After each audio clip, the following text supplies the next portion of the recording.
네, 안녕하십니까. 세션 4 수변구역 제도의 운영 실태와 개선 방안 관련해서 시작하겠습니다. 일단 그 발표가 두 분이 있고요. 지정 토론이 그리고 5분, 그리고 서면 토론이 1분 이렇게 돼 있습니다. 그래서 먼저 첫 번째로는 일단 수변구역 제도 운영 성과 관련해서 박종성 환경보존원 처장님께서 발표를 하시고, 두 번째로는 그 수변구역 제도 주민 인식 및 개선 방향 관련해서 이광현 특대지역 그 수질보존 정책 협의회 연구위원님께서 발표를 하시겠습니다. 저는 자장을 맡은 서울대 근무하는 최지웅입니다. 일단 토론자분들은 일단 착석을 하시면은 발표 끝난 다음에 소개를 해드리도록 하겠습니다. 발표는 한 20분 이내로 해주시면 될 것 같고요. 그럼 박종성 처장님부터 발표 부탁드리겠습니다. 네. 예, 안녕하십니까. 방금 소개받은 한국환경보존원의 박종성 처장입니다. 반갑습니다. 먼저 이 춘천 국제물포럼에 이렇게 발표할 기회를 주셔서 너무 감사하다는 말씀을 먼저 드리겠습니다. 그럼 수변구역 제도 운영 성과에 대해 발표를 하도록 하겠습니다. 수변구역 제도가 시행된 이후에 환경부는 아시다시피 5년마다 수변구역 관리 기본 계획을 매 5년마다 수립 시행하도록 되어 있는데요. 이 기본 계획에 포함된 수변 생태벨트 조성 사업 중심으로 설명을 좀 드릴까 합니다. 목차입니다. 사업 개요, 수변 생태벨트 조성 및 운영 성과, 향후 계획 순으로 말씀을 드리겠습니다. 사업 개요입니다. 토지 매수나 수변구역, 수변 생태벨트에 대한 정의 부분은 워낙 잘 아시는 내용이어서 넘어가도록 하겠습니다.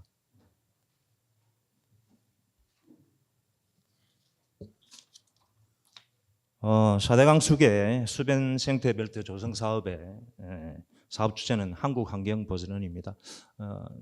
이름이 좀 바뀌었습니다. 저희들이 지난해 그 환경정책기본법이 바뀌어서 한국환경보존원으로 이렇게 바뀌고 공공기능도 일부 좀 강화가 돼서 그렇게 새롭게 출범을 했는데요. 바로 저희 한국환경보존원에서 이 사업을 수행을 하고 있습니다.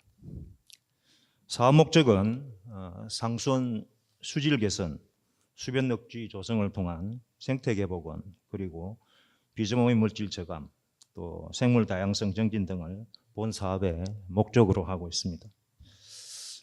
사업 면적은 23년도 기준으로 총 약 72제곱킬로미터 정도가 되겠습니다.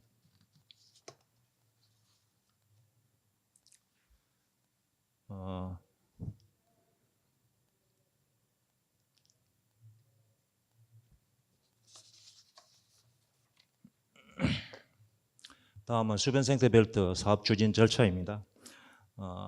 다 잘 아시겠지만 토지 매수 부분은 일단 4대강 유역청에서 담당을 하고 있습니다. 그래서 유역청에서 우선적으로 땅을 매수를 하게 되면 이후에 저희 환경보존원에서 그 매수된 토지 안에 있는 철거물이라든지 지작물이라든지 폐기물 등을 저희가 우선적으로 철거하는 작업을 하고요. 그 이후에 철거가 마무리되면 이 대상지에 대한 그 복원 방향이라든지 이런 부분에 대해서 설계를 하고 설계 이후에 녹지 조성을 한 후 사후 관리까지 저희 보존원에서 지속적으로 수행을 하고 있습니다.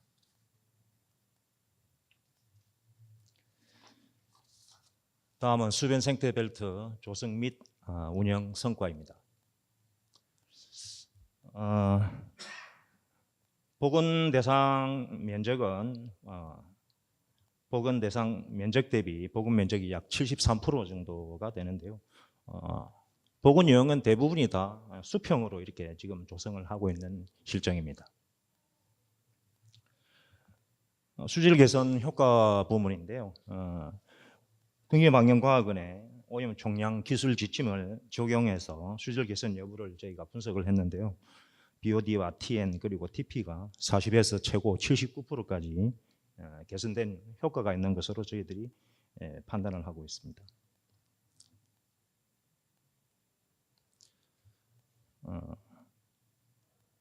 수질 저감 효과가 높은 비점 오염 시설도 지속적으로 확대해서 2022년도에는 수변 생태 벨트 조성 면적의 39%까지 늘어난 것을 볼 수 있습니다.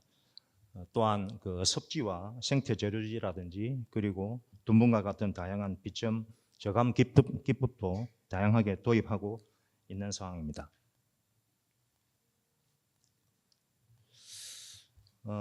토지 매수의 연결성을 강화해서 비점 오염 유입을 저감하도록 하고 있습니다. 이 토지 매수가 이제 유역청에서 진행을 하고 있는데요. 잘 알다시피 이제 협의 매수 방식으로 진행을 하다 보니까 토지 매수에 파편화는 지속적으로 문제점으로 지적되고 있는 상황인데요. 어쨌든 이런 부분을 저희들이 좀 극복하기 위해서 가급적이면 대단위의 생태 복원을 하는 것이 중요할 것 같아서 보시는 사례와 같이 대단위 위주로 생태 복원을 하고 있고요.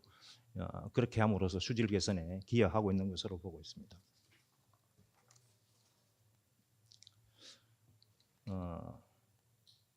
생태 복원 정진입니다. 축사 및 공장 등의 생태 훼손지의 수목을 식재함으로써 종 다양성이 증가한 것으로 보고 있는데요. 모니터링 결과 수풀로 3L는 27%, 그리고 운심 내에서는 63%까지 식물상이 이렇게 증가한 것으로 나타났습니다.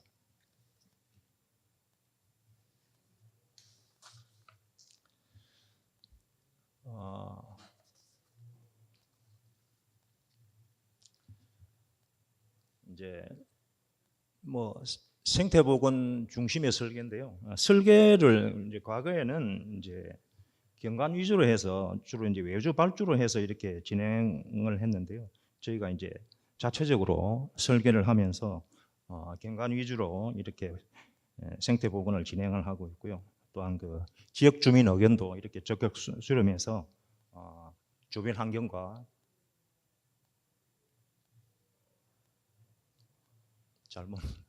주변 환경과 이렇게 잘 조화되게 생태 보건을 진행을 하고 있습니다.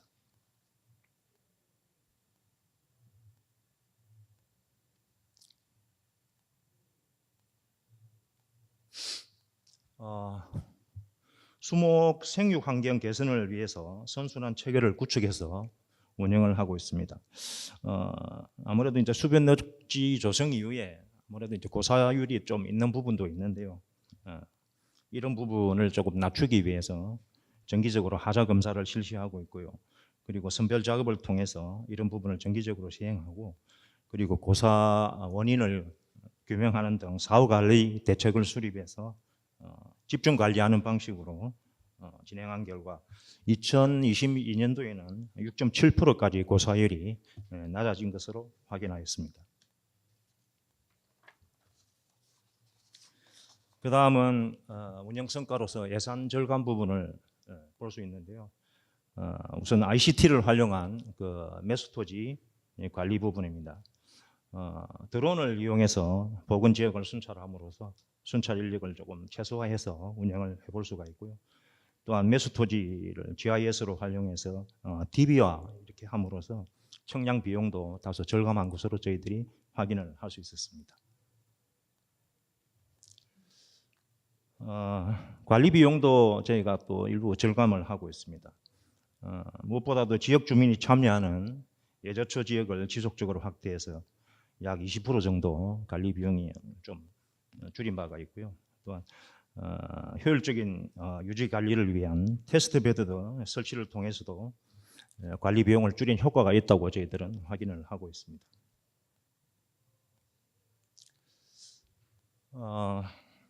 업무 역량과 전문성을 강화를 통해서도 예산을 조금 절감을 하고 있습니다. 아까 말씀드렸지만 그 외부 기관의 발주 방식으로 진행하던 것을 자체 설계 방식으로 하는 방식으로 저희가 전환을 해서 비용을 또 줄이고 있고요. 또 건축물 철거할 때 성면 조사 같은 것도 진행을 하는데 성면 조사도 자체적으로 진행함으로써 그 예산 또한 줄인 것으로 그렇게 확인을 하고 있습니다. 수변 생태 별도 조성 운영 성과 및 성과의 마지막으로 거버넌스 및 홍보 부분입니다. 무엇보다도 지역 책임제를 저희가 이제 도입해서 운영을 하고 있는데요. 지역 주민 참여 사업을 지속적으로 확대하고 있습니다.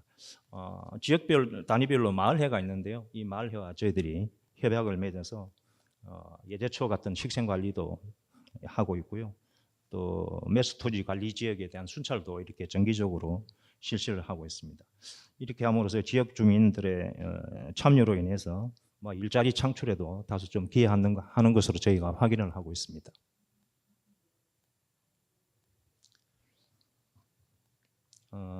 또 한우 농가하고도 저희들이 이런 지역 단체와 같은 곳과 협력을 또 체결을 해서 고전원에서는 예제초 같은 부산할 때 나온 부산물을 한우 농가한테 이렇게 제공을 하고 있고 또 한우 농가에서는 그 예제초를 한우 발생한 부산물에 대해서 이 한우 키우는데 사료로 이제 활용을 하고 있죠. 서로가 이제 윈윈할 수 있는 그런 내용으로 저희들이 협력 체계를 구축하여 진행을 하고 있습니다.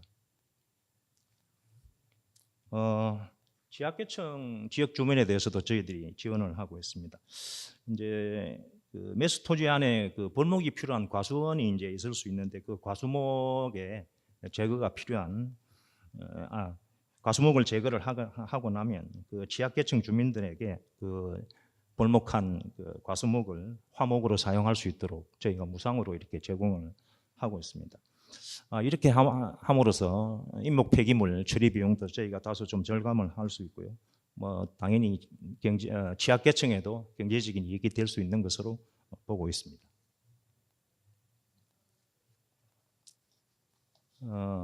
수변 생태 별도 조성 사업에 대한 홍보를 조금 다소 강화하고 그리고 지역 주민 사업 참여 확대를 위해서도 이런 전문 교육도 저희들이 주기적으로 실시를 하고 있습니다.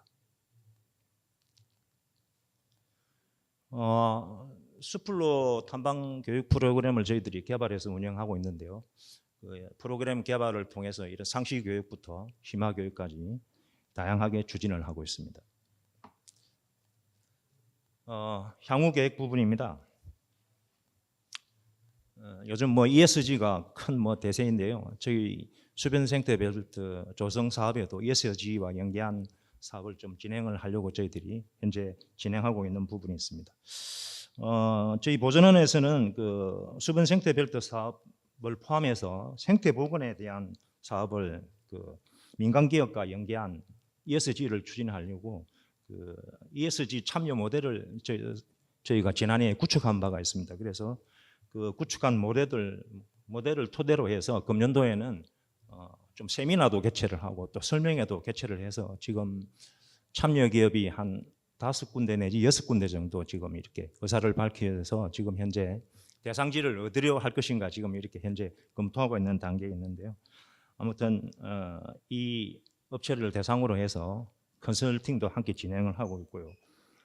이 컨설팅이 끝나면 참여 의사를 밝힌 업체들과 MOU를 체결해서 내년도부터는 ESG와 연계한 생태보건 사업을 본격적으로 추진할 계획으로 있습니다.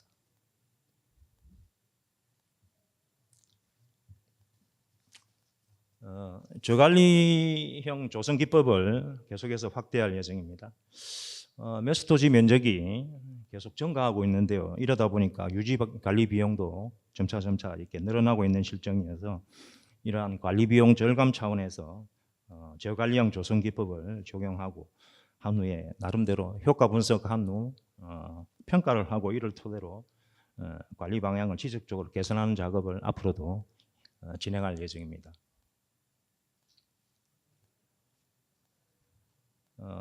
그동안 매수토지 관리는 좀 인력 중심으로 운영해 온 부분이 있는데요. 앞에서도 일부 좀 설명을 했습니다만은 인력 중심이 아닌 좀 스마트한 방식으로 저희들이 전환해서 진행할 예정으로 있습니다.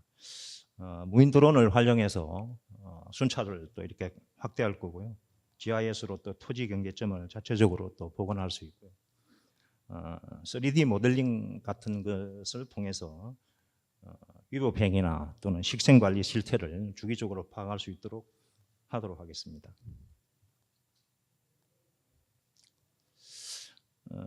탄소 저감 부분에서도 저희들이 진행을 하고 있는 부분이 있습니다.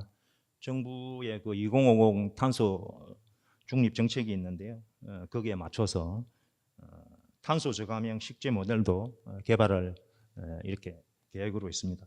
현재 그 낙동강하고 일부 이제 조금 시범 사업으로 지금 이걸 진행을 하고 있는 부분이 있는데요. 이런 효과가 검증이 되면 전 수계에 확대해서 이렇게 적용할 계획으로 있습니다. 홍보 부분은 앞에도 말씀을 드렸는데 좀 더 우리 지역 주민 모든 국민들이 좀 수변 생태 벨트를 포함한 생태 보건 사업에서 좀 알릴 수 있도록 홍보 부분도 지속적으로 강화하도록 하겠습니다. 예, 제가 발표한 순서는 여기까지입니다. 감사합니다.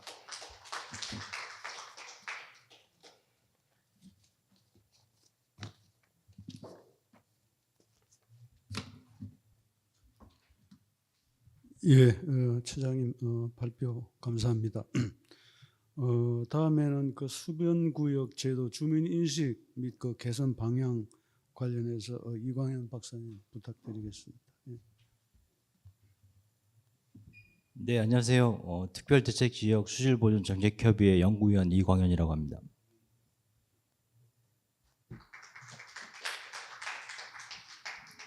예, 오늘 제가 그 발표한 내용은요, 수변구역 제도에 그 주민들, 상하류 주민들의 인식을 어떻게 하고 있는지와 그다음에 그 상류지역 주민들이 요구하는 사항들 그리고 개선 방향들을 좀 정리해서 말씀드리도록 하겠습니다. 네, 주요 내용으로는요, 그 수변구역을 이제 얘기하기 이전에 그 수변 팔당 상수원 그 관리 지역이 있습니다. 상수원 보호구역, 특별대책지역까지 같이 좀 지정 현황에 대해서 말씀을 드리고, 그리고 수변구역 규제 개선 주민들의 요구 사항과 그다음에 상하류 지역 주민들의 그 어떤 설문조사를 통해서 어떻게 인식을 하고 있는지, 그리고 마지막으로 수변구역 조정 방안에 대해서 간단히 좀 설명을 드리도록 하겠습니다. 예, 상수원 관리 지역 지정 현황을 이제 들어가기 앞서서 잘 아시겠지만 수질관리 정책 수단은 크게 제가 보기엔 세 가지로 구분할 수 있을 것 같습니다. 과거에 최초이죠. 최초 그 상수원 보호구역이 8당호 상수원 보호구역이 1975년에 지정이 되었는데, 그때는 그 뭐 우리 하천처리 기술이 없었죠. 그럴 때는 입지 규제가 당연히 필요한 것이고, 그런 입지 규제, 구역, 지역, 권역을 설정해서 입지 규제는 당연하다고 생각을 했었습니다. 그런 입지 규제와 그리고 농도 규제, 이 총량 규제 이 세 가지가 그 수질관리 정책 수단으로 지금 큰 틀에서 활용이 되고 있습니다. 그래서 이 입지 규제를 보시면 그 수변구역은 이제 1999년에 수계법에 의해서 지정이 되었죠. 그리고 상수원 보호구역은 75년, 그 다음에 특대지역은 90년, 수변은 99년인데요. 그때 당시는 그 우리나라 그 환경 기초시설 수처리 기술이 이제 최초의 도입 단계였죠. 80년대부터. 그렇기 때문에 입지 규제가 반드시 필요했던 상황인 것 같고요. 그 이후에 이제 농도 규제가 점점 강화가 되고 있고, 또 2013년부터는 이제 총량 규제까지 병행해서 8당원 상수원 수질 보전을 위해서 여러 가지 수질 관리 수단이 복합적으로 이루어져 있다고 보시면 될 것 같습니다. 예, 그래서 상수원 관리 지역 지정 현황을 보시면 그 수변구역은 전체 그 상수원 인근의 경기도 7개 시군이 있습니다. 전체 면적의 3.5% 정도가 수변구역으로 이제 지정이 되어 있고요. 제일 많은 그 입지 규제를 차지하는 것이 특별대책지역입니다. 규제 강도로 측면에서 보면 수변구역보다 좀 덜 하긴 하지만 어쨌든 전체 보시면 행정 면적의 거의 50%, 49.1%가 특별대책지역으로 묶여 있고요. 그리고 3.6%가 상수원 보호구역, 그 양평, 그리고 남양주, 광주 이 세 개 시군이 상수원 보호구역에 중첩되어 있습니다. 지도를 보시면은 잘 나타나 있습니다. 그래서 이 수변구역은 7개 시군 중에 이천을 제외하고 광주, 양평, 남양주, 가평, 용인, 여주에서 수변구역이 지정이 되어 있습니다. 그래서 수변구역 제일 많은 곳이 양평이고요. 그다음 여주, 양평 그리고 가평 순으로 수변구역 지정이 많이 되어 있습니다. 네, 간단하게 이제 상수원 보호구역의 입지 규제에 대해서 좀 설명을 좀 드리면, 물론 상수원 보호구역 지정 근거들은 최초에 지정할 때는 지정 근거가 없었습니다. 근데 1992년에 상수원 관리 규칙이 제정되면서 근거들이 마련이 되었는데요. 그래서 이 지정 면적이 보시는 것처럼 광주, 남양주, 양평 이렇게 되어 있고요. 규제 내용을 보시면 세 개 입지 규제 정책 중에 제일 강한 입지 강도가 제일 강하다고 보시면 될 것 같습니다. 공장, 숙박, 식품 적개급 등등 신규 입지가 절대 불허한 것이 되겠죠. 이렇게 관리를 해야 된다는 건 당연하다고 생각을 하고 있고요. 그러나 물론 이제 오늘 수변구역 얘기는 아니지만 상수원 보호구역 안에도 기존 원주민들의 어떤 좀 복지 차원에서 환경정비구역이라는 제도들이 있습니다. 그거에서 원주민들의 어떤 조금 살 수 있는 이게 어떤 길을 좀 마련해주는 그런 정비구역도 지정이 돼서 운영이 되고 있습니다. 특별대책지역인데, 특별대책지역은 이제 1권역과 2권역으로 나눠져 있습니다. 그래서 1권역은 전체 특대지역 중에 아까 행정면적이 50% 정도 수준인데 그 중에 거의 60%가 1권역으로 묶여 있고요. 2권역은 이제 한 39.4%로 되어 있습니다.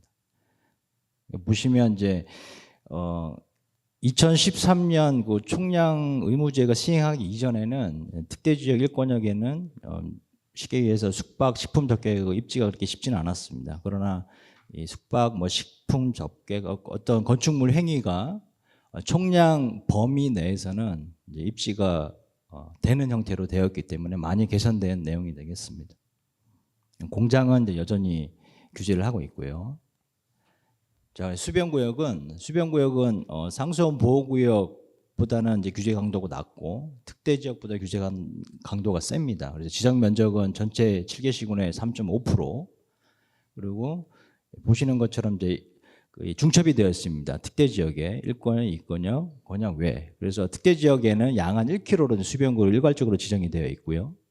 그리고 그 외에는 이제 500m인데 최초에 이 수변구역 99년도에 그 이제 한강 팔당 대책 그리고 한강 수계법이 나올 때 상류지역하고 전문가들하고 논의를 할 당시 이제 그 거리를 1km로 할 것이냐, 500으로 할 것이냐, 300으로 할 것이냐 많은 논의가 있었습니다. 근데 그때 지정할 당시는 과학적 근거가 없었죠. 그래서 이제 협의회에서 이제 지정을 하게 되는데 지금 와서 돌아보면 그때 당시 근무했던 이제 정부 관계자들, 환경부 관계자들 얘기를 들어보면 1km로 너무 과하다는 얘기를 하세요. 그래서 외국 사례도 뒤에서 좀 간단히 말씀드리겠지만 해외에서도 1km까지 수변구역을 지정한 나라가 없습니다. 최대 500m, 300m 이런 수준인데 그때 당시는 그러니까 주민들하고 협상할 때 이렇게 흘러갔다고 하더라고요. 이제 그런 게 이제 상류 지역 주민들 입장에서는 그거를 이제 놓쳤다, 시기를 놓쳤다. 그때 당시 협의를 할 때 이런 이제 거리 조정을 잘 했어야 되는데 그런 걸 시기한 것에 대해서 상당히 좀 원통해하고 있죠. 그래서 보시는 것처럼 수변구역은 이제 그 어떤 시설들이 신규 입지가 되지 않습니다. 그러나 지정 이전에 있던 건축물들은 그대로 행위가 가능한데 이제 뒤에서 주민들의 요구 사항을 말씀을 드리겠지만 그 용도 변경이 절대 안 되고 있습니다. 그래서 그런 게 왜 합리적으로 개선이 돼야 되는지 말씀을 드리도록 하겠습니다. 자, 한강법 4조에 보시면 수변구역 해제 요건들이 있습니다. 수변구역이면서 상수원 보호구역은 수변구역에서 무조건 해제를 해야 되고요. 크게 네 가지로 보시면 개발제한구역, 군사지역, 그리고 하수처리구역이 있습니다. 그래서 이 지역에서는 특히 뭘 보냐면 군사지역, 그러니까 수변구역 안에 군사지역이 들어 있습니다. 그거는 반드시 법에 의해서 해제가 돼야 되는데 그렇지 않은 것들이 아직 존재를 하고 있어요. 그래서 환경부에서 검토를 하고 있고 이건 반드시 해제가 돼야 된다고 보고, 그리고 수변구역 내에 하수처리 구역이 있습니다. 수변구역은 지정 목적 자체가 오염원 관리 측면에서 이제 본다고 하면 하수처리 구역으로 편입된 지역은 어쨌든 공공하수처리시설에서 보다 더 방류 농도 규제가 훨씬 강하기 때문에 관리가 되기 때문에 이 법에 의해서 지정 해제를 하게 되어 있습니다. 그래서 이제 그런 지역들이 이제 뒤에서 좀 사례를 간단히 보여드릴 텐데 그런 지역들이 있기 때문에 향후에는 이제 해제해 나갈 필요성이 있다고 보고, 밑에 이제 보시면 사망의 이유를 보시면 2014년 이후에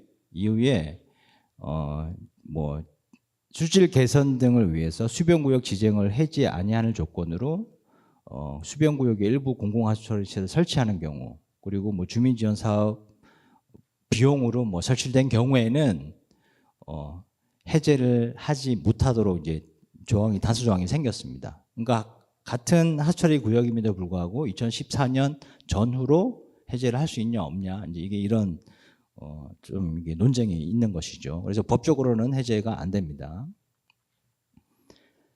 자, 그래서 그런 거 보시면은 이 해제 예외 조건인데요. 이 오른쪽 이제 그림이 잘 보일지는 모르겠지만, 이 초록색인 수변 구역이고요. 붉은색으로 된 것이 하수처리 구역입니다. 보시면 왼쪽 위에는 이제 수변 구역으로 해제가 되어 있는데, 그렇지 않은 곳들 아직 여전히 있습니다. 그 면적이 이렇게 크진 않지만 필지별로는 꽤 되죠. 그래서 그런 것들이 저희 이게 특수협에서도 지금 올해 내년 해서 정밀 조사를 하고 있어요. 수변구역하고 그다음에 뭐 하수처리구역, 그리고 앞서 이제 제가 언급은 안 드렸지만 뭐 그 자연 불악 지역이 있습니다. 그리고 지구 단위 개발 계획 예전에. 근데 그런 것들을 이제 객관적인 자료를 받아서 겹치는 부분들은 해제할 수 있는 이제 근거를 마련하려고 저희들은 이제 조사를 하고 있습니다. 그래서 이런 부분들은 이제 해제가 될 가능성이 있는 것이죠. 그리고 뭐 보시면 단일 피치 내에 또 2개의 구역으로 설정이 되어 있습니다. 단일 피치 내면서도 한 곳은 또 하수처리 구역이고 그렇지 않기 때문에 보시는 것처럼 수변구역 그리고 그렇지 않은 지역이 존재를 하고 있고요. 이런 경계에 사시는 주민들은 상당히 불만이 많죠. 내 옆집은 뭔가 행위를 하는데 나는 하지 못하는 것에 대해서 재산상의 피해가 있다고 그런 생각을 정말 많이 하고 계시거든요. 그리고 보시는 것처럼 군사시설도 수변구역 내에 존재하는 것들은 해제가 돼야 될 것이고 된다고 생각을 하고 있습니다. 그리고 옥천군에 보시면 수변구역이 있는데요. 작년에 이제 우리 이제 한강수계는 아니지만 보시는 것처럼 상당 부분 22년 만에 이제 수변구역이 일부 해제가 됐습니다. 그래서 이 모든 지역들은 이제 하수처리 구역으로 편입이 되는 것이죠. 그래서 환경부에서 현장에 나가서 모든 시설들이 다 하수처리 구역으로 가는지 확인을 한 상태에서 수변구역이 해제된 사례가 있습니다. 그래서 어쨌든 수변구역 내에서는 오염물 제어하는 게 중요하거든요. 그래서 이제 기존에 있는 하수처리 구역이 아닌 개인 하수처리 시설들은 아시겠지만 관리가 잘 안 됩니다. 안 돼요. 그리고 법적으로도 방류 기준을 보면 개인 오수처리 시설이 훨씬 높아요.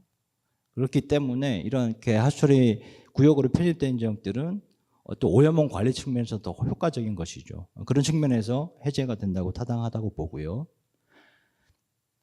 자, 이제 그 수변구역 규제 개선 요구사항 사례를 몇 개 말씀을 드리기 이전에 이게 이제 농도 규제 앞서 말씀드렸다시피 우리나라 1980년대에 이제 BOD SS 방류 기준이 생겼습니다. 공공하수처리 시설이죠. 그래서 BOD 30, SS 70이에요. 그래서 20까지 쭉 내려오다가 중간에 30, 20으로 왔다 갔다 한 건 조금 뭐 법적으로 문제가 좀 있었던 것 같아요. 그래서 어쨌든 20으로 오다가 10, 현재는 8당호 같은 경우에는 그 말씀드린 수변구역, 특대지역, 상수원보호구역은 BOD 방류 기준이 5ppm입니다. 그리고 총량 규제를 저희가 하고 있어서 총량 규제에 따라서 저희들이 이제 분석을 해보면 대부분 다 BOD가 1ppm, 2ppm 이하로 나간다고 봐주시면 될 것 같습니다. 그만큼 수처리 기술은 훨씬 발전을 했죠. 그리고 개인 하수를 보시면 수변구역은 BOD가 10ppm입니다. 근데 저기 위에 일지역이 이제 아까 수변구역인데 5ppm이에요. 일단은 방류 기준조차가 2배가 차이가 나는 것이죠. 그래서 같은 건물이라고 하더라도 하수처리 구역 내에 있거나 있지 않은 것은 오염원이 같은 양으로 보면 오염이 나가는 거 2배가 되는 것이죠. 그래서 따라서 그 하수처리 구역으로 편입된 지역들이 훨씬 오염원 관리 측면에서 유리하다라는 말씀을 좀 드리고 싶고, 자, 우리나라 그 공공하수처리 시설이요 1976년에 최초로 생겼습니다. 아까 그 상수원 보호구역 지은 1975년이었습니다. 그때 당시 입지 규제 당연하죠. 왜? 수처리 기술이 전혀 없었습니다. 전무했었습니다. 입지 규제를 해야만이 수질 보전이 됐다고 볼 수 있는 것이죠. 그 이후에 그 팔당 상류 지역은 1988년에 최초로 하처리 시설이 생겼습니다. 그 이후에 이제 생기는데 아시겠지만 1차 처리부터 2차 고도, 초고도 처리까지 우리나라 수처리 기술이 올라왔고 우리 이게 그 팔당 상수원 상류 지역에 있는 7개 시군의 공공하수처리 시설도 88년부터 해서 지속적으로 늘어나면서 앞서 또 이런 얘기들 많이 하신 것 같은데 결국은 그 한강수계법은 수질 그죠? 수질 보전 그리고 주민 지원 사업하고 수질 개선에서 비용이 들죠. 그래서 그 비용에 의해서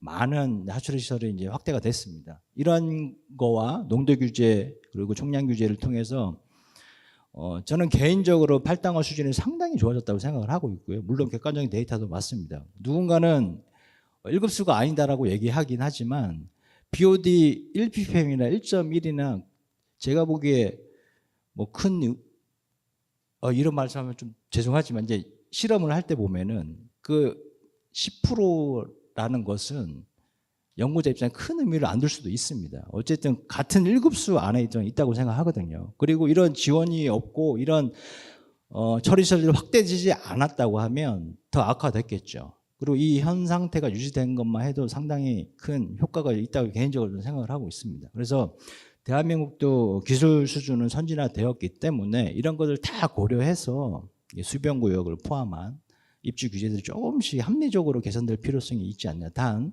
상하류 모든 구성원들이 동의하는 선상에서 이제 가야 된다고 저는 개인적으로 생각을 하고 있고요. 자, 그래서 이 수변구역의 주민들 요구사항이 뭐냐?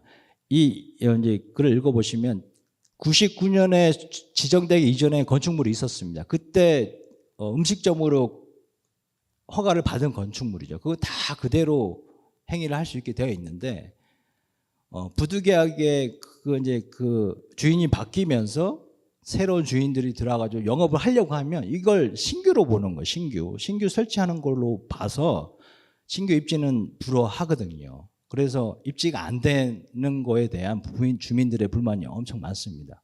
이거는 좀 불합리하다고 개인적으로 생각하고 있고요. 또한 그러니까 오염이 전가되는 것도 없고 그리고 공공하수처리 시설로 그런 시설들도 심지어는 공공하수처리 시설에 편입돼서 처리가 되어 있음에도 불구하고 용도 변경이 자유롭지 못한다라는 것은 조금 개선할 여지가 있지 않느냐. 그리고 아시겠지만 건축물 그 용도별로 오수 발생량 농도가 다 있습니다. 그래서 내가 중국집을 하다가 뭐 한식으로 가게 되면 부화량이 좀 떨어지거든요. 이런 것조차도 안 됩니다. 부화량이 떨어지는 어떤 행위, 새로운 영업 행위를 하려고 해도 기존 건축물에서 그게 안 된다고 지금 규정이 되어 있거든요. 그러한 것들은 좀 합리적으로 개선이 돼야 된다라고 이제 주민들이 요구를 하고 있습니다. 자, 그래서 저희가 그 상하류 지역 주민들 한 500명 정도 저희가 설문조사를 했습니다. 상수원 수질에 대한 인식과 규제 지역에 대한 인지 이해도 그리고 규제 개선 방안에 대해서 한 8가지 항목을 가지고 저희가 설문조사를 한번 진행을 했습니다. 그 결과를 보시면 주에 이제 그 입지 규제 정책의 필요성은 있다. 그리고 그러나 중복 과도 규제 개선 그리고 과학적 합리적 조정은 좀 필요하다라고 얘기를 하더라고요. 그래서 하나 팔당 상수원 수질에 대한 인식을 보시면 뭐 보통 수준이 뭐 상당 부분이 많이 있고요. 그리고 잘 모름도 좀 있습니다. 그리고 상수원 4번 상수원 관리적 입지 규제 개선 필요성을 보시면 과학적 합리적으로 조정해야 된다는 게 한 31%. 이건 물론 상하류 지역 주민이 다 얘기를 하고 있는 것이죠. 그러나 또 상당 부분 많은 것이 과도한 측면이 있더라도 존치는 해야 된다라는 부분도 좀 많이 있습니다. 근데 이러한 것들이 상하류 지역 주민들이 좀 나눠지는 게 아닌가라고 생각도 하지만 오히려 상류 지역 주민들에서도 존치를 해야 된다라는 인식을 가지고 있는 분들 더러 계시더라고요. 이런 결과들이 나왔고요. 다음은 상수원 관리 지역 중복 규제의 필요성 일부 개선 필요하고 그다음에 그 중복 규제 합리적 조정이 필요하다. 그러니까 좀 조정이 합리적으로 개선을 해야 된다는 내용이 좀 많이 있었습니다. 그리고 이제 6번을 보시면 특이한데 개발행위 규제 방식 상류지역 주민들을 규제 방식이 어떠냐고 물어봤는데요. 모든 개발 행위를 금지하자가 40%가 나왔습니다. 상류지역 주민조차도. 그렇죠. 그래서 이게 꼭 뭐 하류지역 주민들만 이런 인식을 가지고 있는 게 아니라 상류지역도 더러 그런 주민들이 있다라는 거 결과가 나왔고요. 그리고 하류지역도 보시면 모든 개발 행위 금지도 물론 크긴 하지만 계획 개발도 필요하다는 게 다수 나왔다는 걸 저희가 얻을 수 있었습니다. 그리고 효과적인 오염원 관리 정책은 무엇이냐? 환경시설 확충하는 거, 그리고 입지 아까 말씀했던 농도, 뭐 총량 이런 모든 것들 갖다가 병행해서 적용하자는 게 상당 부분 있다라고 나타났습니다.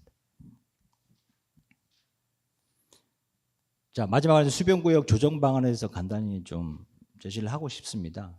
물론 수변구역 지정 목적 훼손은 절대 했으면 안 되죠. 방지 차원에서 어쨌든 수변구역이 지정이 되었고 운영이 되고 있는데 앞서 말씀드렸다시피 1km가 이제 너무 과도하다. 그래서 좀 줄여서 그 안에 핵심, 뭐 완충, 뭐 배후 수변구역 형태로 나눠서 좀 집중적으로 관리할 필요가 있지 않느냐라는 내용을 제시하고 싶고, 그래서 점오염 관리 플러스 이제 비점 관리도 좀 하자. 그리고 이 점오염 관리는 지금 환경부에서 그 수질 관리 정책 수단이 다양히 앞서 말씀드린 것처럼 농도, 총량 다양합니다. 그래서 그런 기술까지 포함해서 수질 오염 총량제로 흡수도 가능하기 때문에 충분히 이런 거 조정을 해도 상수원의 수질 오염의 우려는 좀 줄어들지 않을까 하는 생각을 개인적으로 해봅니다.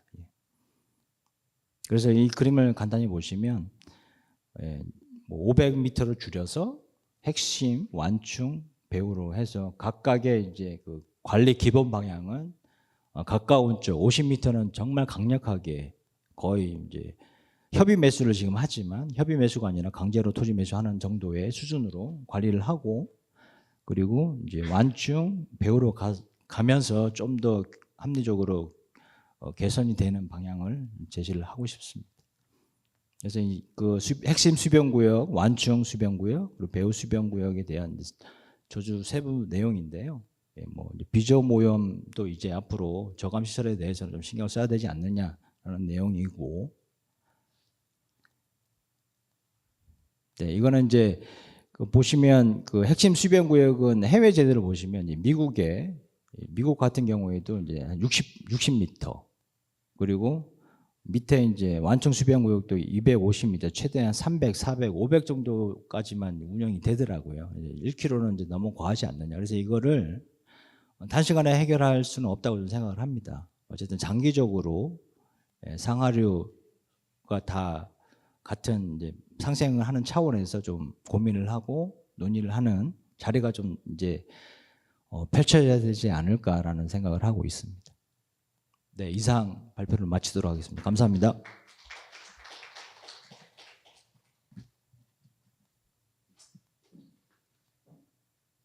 예, 수변구역 제도 주민인식 및 개선 방향 관련해서 특수협의 이광현 박사님 발표 감사합니다.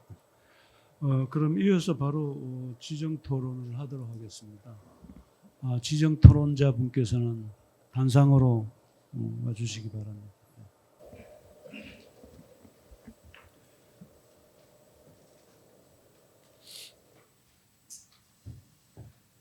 예, 우리 발표자 분들이 시간을 잘 지켜주셔가지고 여유 있게 운영이 가능할 것 같습니다. 일단 지정 토론자는 좀 5분이 되겠습니다. 먼저 소개를 드리면은 경기도 수자원본부 김동우 박사님. 예. 다음에는 그 강원연구원 한영한 선임연구위원님. 예. 예. 다음에는 최동진 국토환경연구소 소장님. 예. 다음에는 이광우 한강사랑 대표님. 예. 다음에는 그 물포럼 코리아 최충식 사무총장님. 예.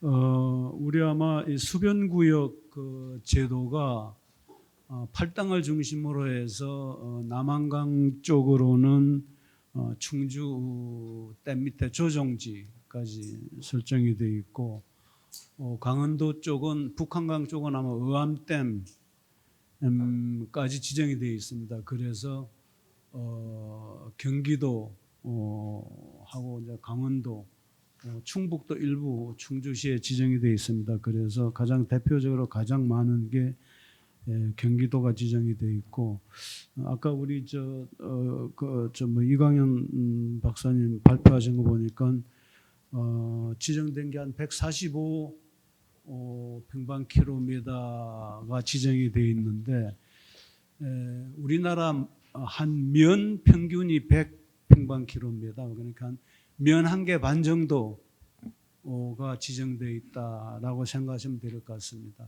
그래서 특히 이젠 남한강, 북한강 다 이게 한강을 주변으로 해서 정말 경제 활동이 많고 사람이 많이 사는 지역이거든요. 대부분 산지이기 때문에 그래서 상당히 주민 요구도 많고 그래서 지정된 지 한 20년이 넘어가기 때문에 새로운 그런 수요도 반영해야 될 이런 시점인 것 같습니다. 그래서 두 분 발표가 상당히 중요한 발표를 해주셨습니다. 토론은 어쨌든 공공부문에서 김동우 박사님이 경기도 제일 많기 때문에 문제 주시고 다음에는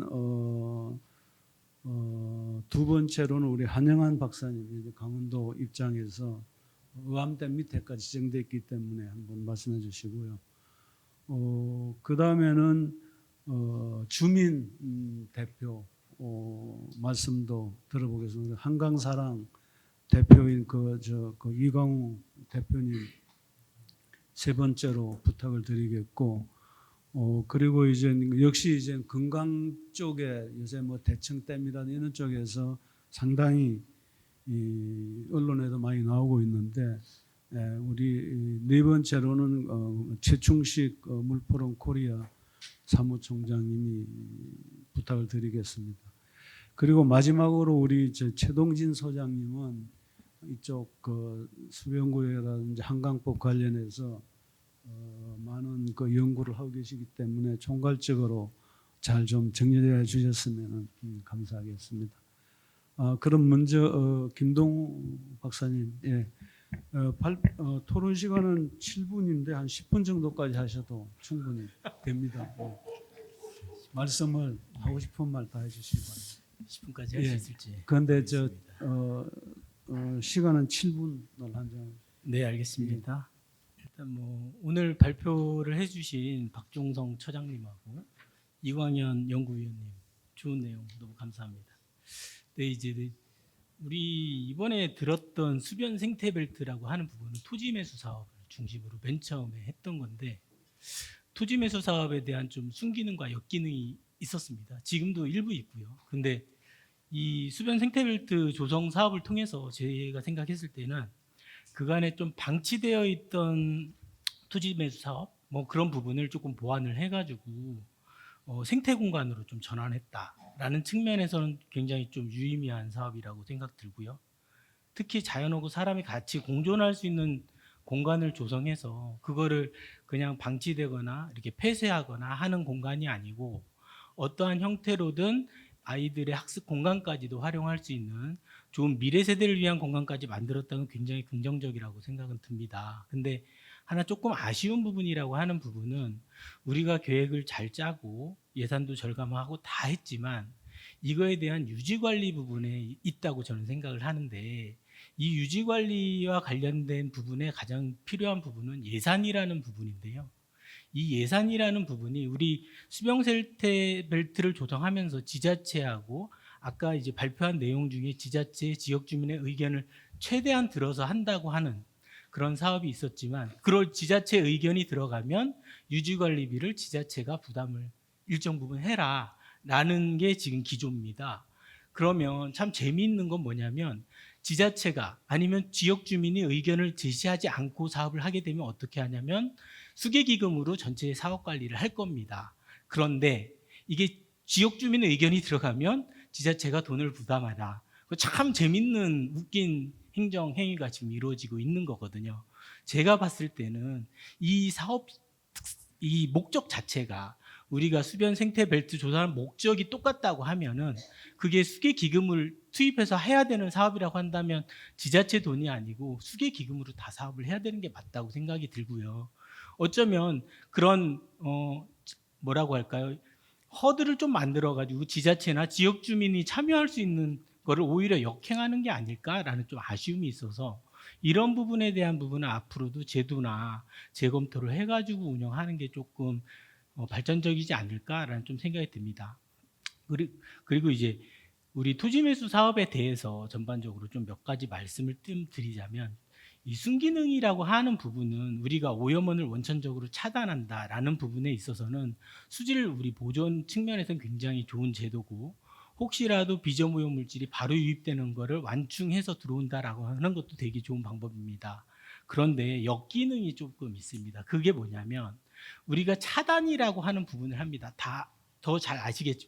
거기 가면 다 울타리를 쳐놓고 수목을 식재를 해놨습니다. 그러다 보니까 어떤 현상이 일어나냐면 이 마을에 한 개의 집이 그거를 토지 매수를 사업을 하게 되면 마을 중간에 그런 수목이 특히 뭐 자작나무 같은 거 심은 경우는 굉장히 크게 자라가지고 마을 공동체를 좀 와해하거나 어떠한 경우에는 조금 소멸까지 유도하는 경우가 발생하는 경우가 있고요.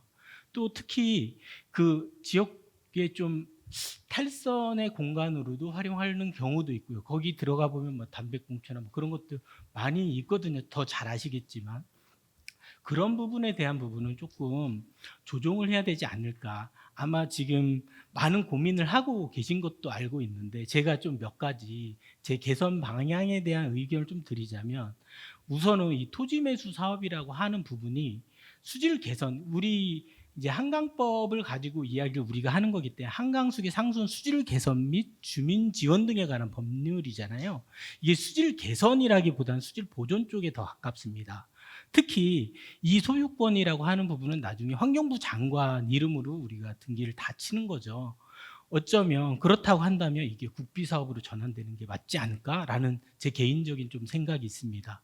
오히려 어떤 측면에 보면 해마다 1,000억 원 이상이 되는 수계 기금이 국비로 전환되는 게 아니냐라고 하는 저는 좀 제 개인적인 우려까지도 일부는 있는 겁니다. 이런 부분에 대해서는 한강수계관리위원회에서 한번 다시 재검토를 해야 될 것 같다는 생각이 좀 들고요.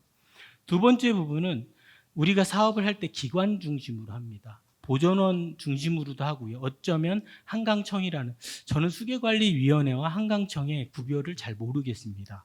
한강청과 수계관리위원회 엄연히 다른 기관인데 같은 사람이 두 개의 일을 하다 보니까 본인이 수계위 사무를 하는 건지 국가의 한강청 사무를 하는 건지 헷갈리시는 것 같기도 합니다. 제가 봤을 때는. 오히려 기관 중심의 업무보다는 지역 중심의 업무.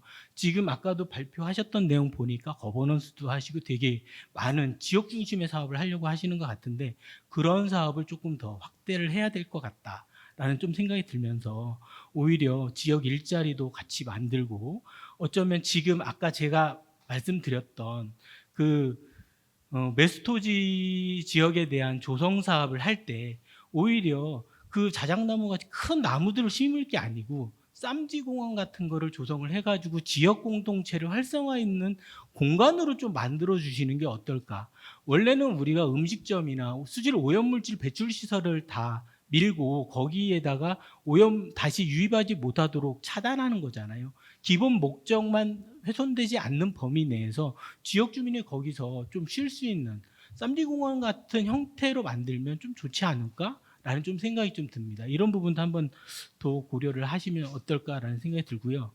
성과 평가 관련해서는 참 아쉬운 게 예산 집행률 가지고 평가를 하는데 과연 돈을 많이 쓰면 잘한 일이고 돈을 적게 쓰면 못한 일이냐.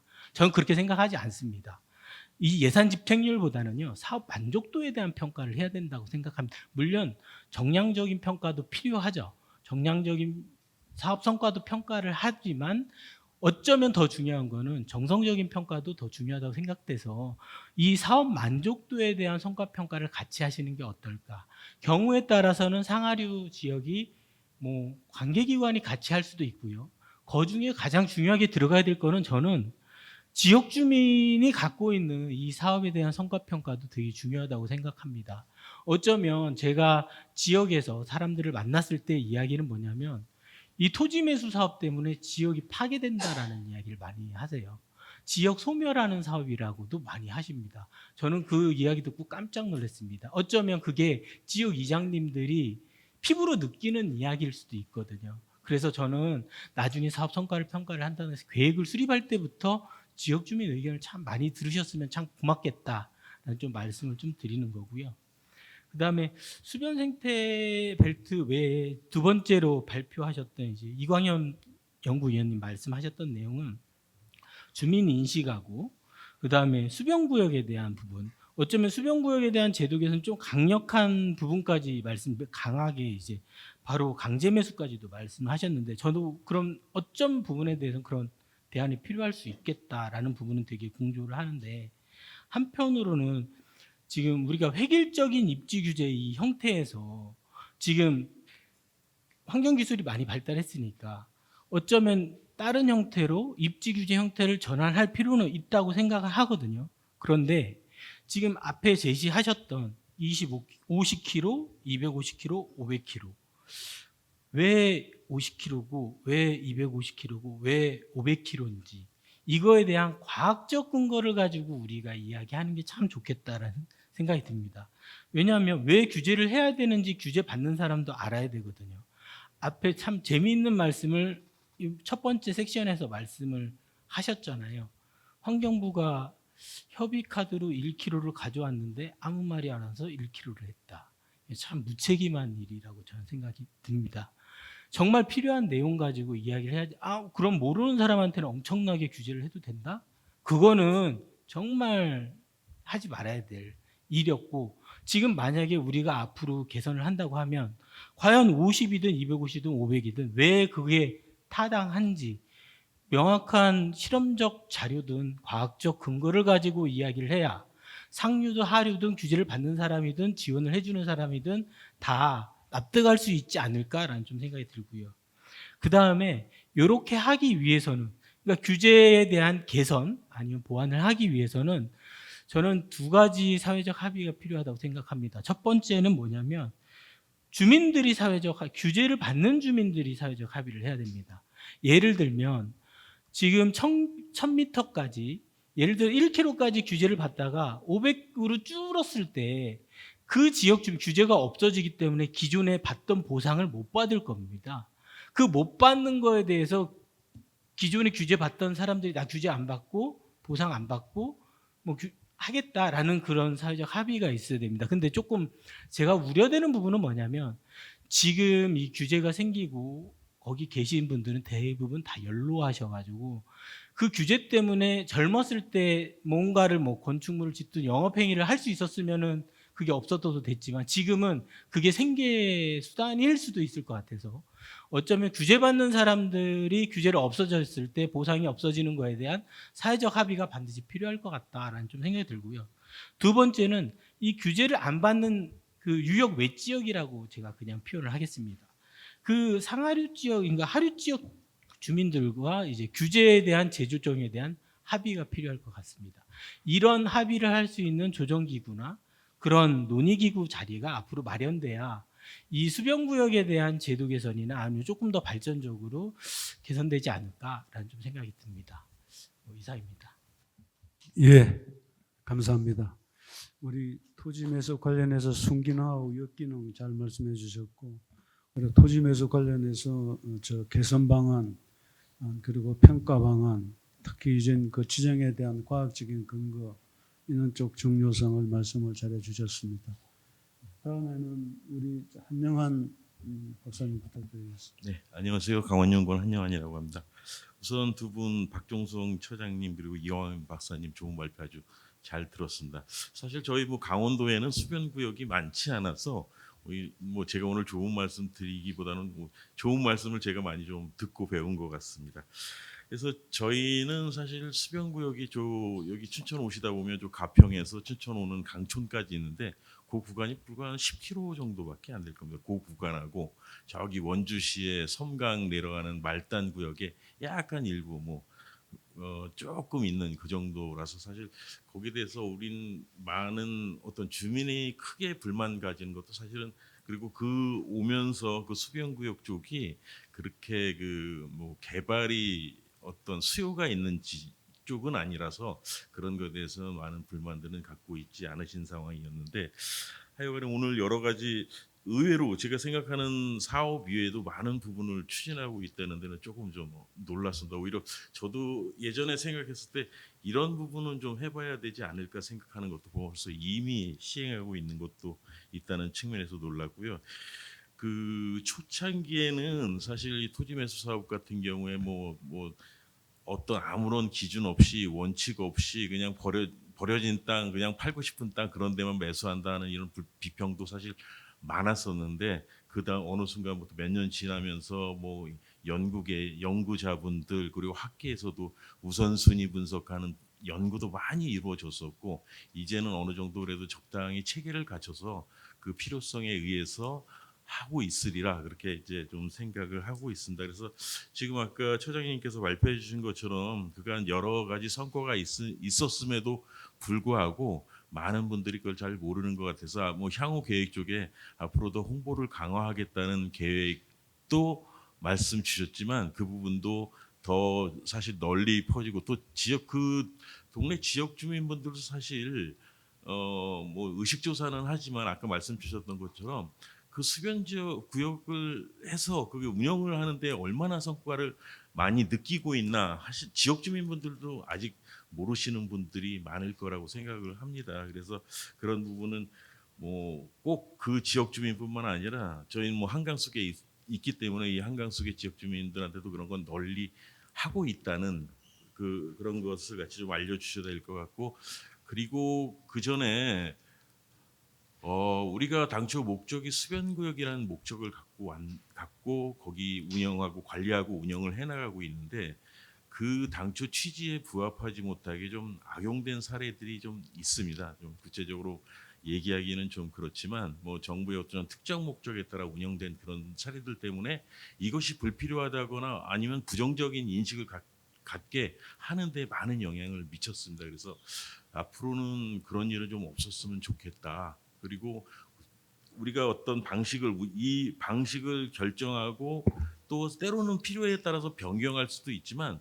그런 것은 우리가 한강 수계기금의 목적이 상하류의 공생 그리고 거기에 5개 시도가 모여서 합의를 원칙으로 하기 때문에 그런 원칙에 위배되는 일은 없었으면 좋겠다, 그런 말씀을 좀 드리고 싶습니다. 그리고 이제 지금 5년마다 한 번씩 기본 계획도 수립하시고 또 매년 그 자체적인 성과 평가도 진행하고 계시지만, 저는 좀 이 성과 평가라는 것이 엄밀하게 그냥 늘상적으로 하던 것대로, 아까 김동우 박사님께서 말씀 주셨지만 그 사업의 성과, 수계기금의 많은 사업들이 그래요. 이게 성과를 평가하면 당초 계획 예산 얼마, 사업 완료 기간 1년, 2년, 그 대표적인 성과 평가 기준 지표, 가장 중요한 지표가 그 두 가지인데, 김 박사님 말씀 주셨던 것처럼 그런 방식으로만 성과가 평가돼야 될 것이냐. 그리고 이 토지 매수 사업 그리고 생태 복원 사업도 이게 평가를 함에 있어서 우리가 기존에 이런 그런 관행적인 거 말고 어떤 방식으로 좀 가져가야 될 것이 다시 한번 해보고 실질적인 평가가 한번 좀 이루어질 필요가 있지 않나 그렇게 생각합니다. 이게 토지 매수 사업이라는 게 결국은 딱 목적은 두 가지라고 생각합니다. 그 어떤 오염원이 입지를 못하도록 해서 오염 저감 사업, 그리고 그 지역을 다시 생태 복원, 이 딱 두 가지 목적이라고 생각하는데, 그 목적에 좀 더 충실한 게 성과 평가로도 같이 비슷하게 더 많은 비중으로 반영이 돼야 되지 않나 이렇게 생각을 해. 좀 이상한 쪽으로 기존에 계속 성과 평가가 이루어져 왔지 않나 그런 생각이 듭니다. 그래서 아까 매년 1,000억씩 거의 1,000억씩 조금씩 증가한 폭이 있긴 하지만 1,000원 가까이 투입되는 그 사업이 그냥 뭐 형식적으로 관행적으로 이렇게 진행되고 있지 않나 하는 그런 의심하는 수준부터 다시 시작을 해서 좀 그 성과 평가에 대한 기준을 한번 다시 고민해 볼 필요가 있다고 생각하고요. 그리고 이게 많아지다 보니까 아까 처장님 말씀 주신 대로 비용 투입 부분이 굉장히 많이 필요하고 또 그렇게 이루어지고 있다 보니까 이루어져야지 그게 지역 주민과 연계된 이런 긍정적인 효과도 나올 수 있다고 보는데 이게 언제까지 무한정하게 그렇게 갈 수는 없기 때문에 저는 한번 이 생태 복원이라는 것이 우리가 모두가 꼭 관리를 해야 되고 돈을 투입해야 되고 그런 쪽만 꼭 생태 복원일까? 그래서 모든 우리가 이 토지 매수한 지역들도 어느 쪽을 활용하고 어느 쪽은 그 원시림 형태로 놔둬도 되고 이런 것들도 한번 구분해서 선택적으로 그 비용 투입하는 부분도 뭐 더 많이 고민이 있으시겠지만 그런 부분도 한번 고민해 볼 필요가 있다고 생각합니다. 그리고 제가 여기 그쪽에 관해서 하나 더 좀 개인적으로 제안드리고 싶은 거는 아마 고민해 보셨었는지도 모르겠지만 세계 자연보전 기금 협회가 있는데 그쪽에서도 이제 이런 그 비용들을 투자해서 생태보건 쪽을 많이 연결 사업을 합니다. 저희 강원도 같은 경우에도 2018 그 평창 올림픽이 있었을 때 그쪽에 세계 자연보전 기금 협회와 연계를 매칭을 해갖고 저쪽 평창 지역에 그 고냉지 빗점 오염 사업하는 점에 겨울철에 호미를 그 식재하는 거를 한 1억 정도 받아갖고 그거를 보존기금협회 이름으로 같이 했습니다. 그리고 그 기금협회 자연보전기금협회는 계속 그런 사업들을 찾고 성과가 있는 것을 또 계속 확대해 나가려고 하고 있기 때문에 그런 쪽과 연계해서 추진하는 것도 굉장히 좋은 방향이 될 수 있지 않을까 생각하고요. 그리고 그 이광현 박사님 말씀 그 발표해 주신 것 중에 이제 설문조사 부분은 저는 이 주민조사 그쪽 특대 지역의 주민들에 대해서 설문조사 결과들은 늘 놀랍습니다. 오늘 박사님 말씀해 주신 것도 그렇지만 저는 지역 그 주민지원 사업 관련해서도 매년 1년 한 번씩 그 설문조사를 하는 것 하고 있는데 그 결과로 매번 놀라운 게 그 지역 주민분들이 굉장히 이건 규제가 너무 세 우리는 개발시켜줘 이런 쪽의 의견이 굉장히 강할 것 같은데 의외로 항상 매년 이 규제를 해야 된다 개발은 막아야 된다 이런 비중이 항상 저희 생각보다 높다는 그런 특성을 보이는데 여기서도 발표를 그렇게 보여주고 있네요. 그래서 지금 저도 저희 지역은 좀 별로 없지만 그 수변 구역이 별로 없지만 이쪽 박사님 아까 말씀 주신 대로 그런 부분에 너무 과도한 규제는 어느 정도 좀 그 해소시키고 합리적인 계획적인 개발이 추진돼야 된다는 그런 현실에는 좀 동의를 합니다. 아마 최지용 교수님께서도 올해 그런 연구 과제를 하고 계시는데 아마 그 연계를 해서 좋은 좀 방향성을 좀 건의를 드리는 것도 좋지 않을까 생각이 들고요.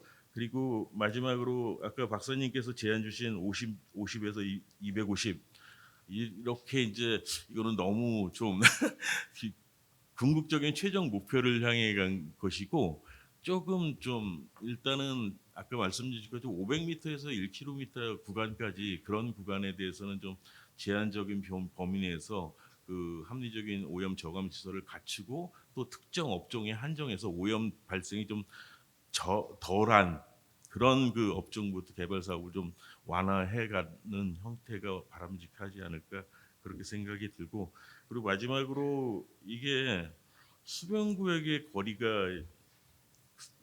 거리를 이제 변경하는 문제는 또 주민지원 사업비랑도 연계가 되기 때문에 그거는 저는 이제 아까 설문조사에서 나왔을 때 보면은 그게 또 민감한 부분이 많아서 아마 그 주민 그 분들한테 그런 부분을 설문을 또 들으면 그분들의 생각은 또 다르게 나올 의외의 결과가 나올 수도 있다고 그래서 어찌됐건 지역 주민의 수요와 요구 사항을 충분히 반영된 방향으로 좀 순차적으로 제도가 개선되었으면 좋겠다는 생각을 합니다. 네, 감사합니다. 예, 감사합니다. 아마 수변구역 그 취지에 적합하도록 관리하는 게 중요하다고 말씀하셨고요. 특히 이제 성과 평가 관련해서 개선이라든지 고민이 필요하다고 지적하셨습니다.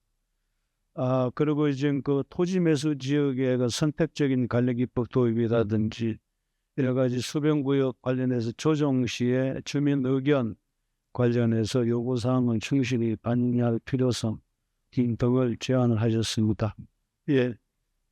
다음은 이제 주민 의견, 이제 우리 이 한강사랑 대표 이광우 대표님께서 말씀해 주시겠습니다. 네. 네. 수변구역 제도는 27년 당시 그 협상하는 과정에서를 기억을 소환해 보자면 굉장히 선진화된 기법이다. 그리고 일종의 버퍼존을 상대로 점오염 문제도 어설펐던 시기임에도 불구하고 비점오염원을 잡아보자는 그런 큰 뜻에서 이게 동의가 됐다. 그래서 이 제도가 시작이 됐는데 이 수변구역 제도는 처음서부터 10가지가 있다면 비점오염원을 잡는 거다. 여기에 모든 역량과 제도의